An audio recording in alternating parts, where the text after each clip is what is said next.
Bien, alors on va ici verrouiller tous les objets du calque. Vous faites un cliquer-glisser sur la colonne des objets. Et puis on va faire un rectangle à coin arrondi. Vous prenez d'abord l'outil rectangle à coin droit et vous tracez par-dessus tout comme ça.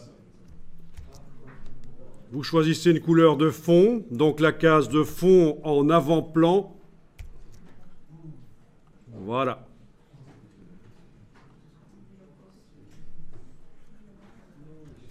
Vous voyez le rectangle qui est là.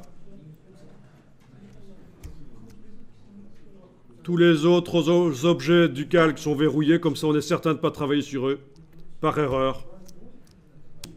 Alors, si je veux un rectangle à coin arrondi, j'aurais pu utiliser l'outil qui est là en dessous, mais c'est un vieil outil qui ne permet pas de modifier les arrondis une fois qu'ils sont faits. Donc on n'utilise pas ça. On va plutôt aller dans le menu Effets. Vous avez bien votre rectangle qui est sélectionné. Si ce n'est pas le cas, vous le sélectionnez avec la flèche noire. On va dans le menu Effets. Effets, Stylize, Round Corners. Donc en français, ce sera Effet spécial arrondi. Vous cochez la case Preview. Vous modifiez les valeurs ici et vous regardez ce que ça donne pour les arrondis.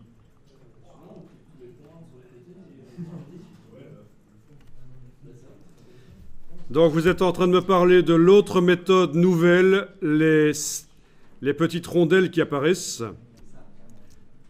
Mais ça, je ne vais pas les utiliser ici. J'utilise l'ancienne méthode des effets spéciaux. Donc je suis dans une méthode pour faire des arrondis qui est un peu l'intermédiaire entre l'ancêtre absolu et foireux, ça, et la nouvelle méthode un peu complexe, les petites rondelles qui sont là. Donc j'ai utilisé la méthode intermédiaire dans l'histoire de Illustrator, celle qui n'est pas la plus ancienne, mais pas la plus récente non plus pour faire des arrondis. C'était Effet, Stylize, Round Corners. Alors, une fois qu'un objet a un effet spécial, sa petite cible ici apparaît en gris. Ça indique que dans la palette Aspect, on va retrouver l'effet qu'on a appliqué.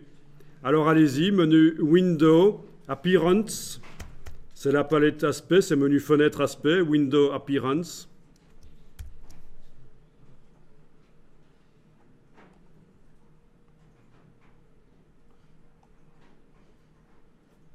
Là voilà.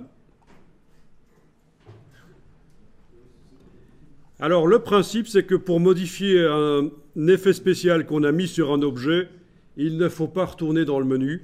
Il faut aller par la palette Aspect, enlever l'œil en face et vous voyez que l'aspect n'agit plus sur l'objet. Modifier l'arrondi, c'est cliquer sur le nom de l'aspect. Avec la case aperçu visible, c'est encore mieux.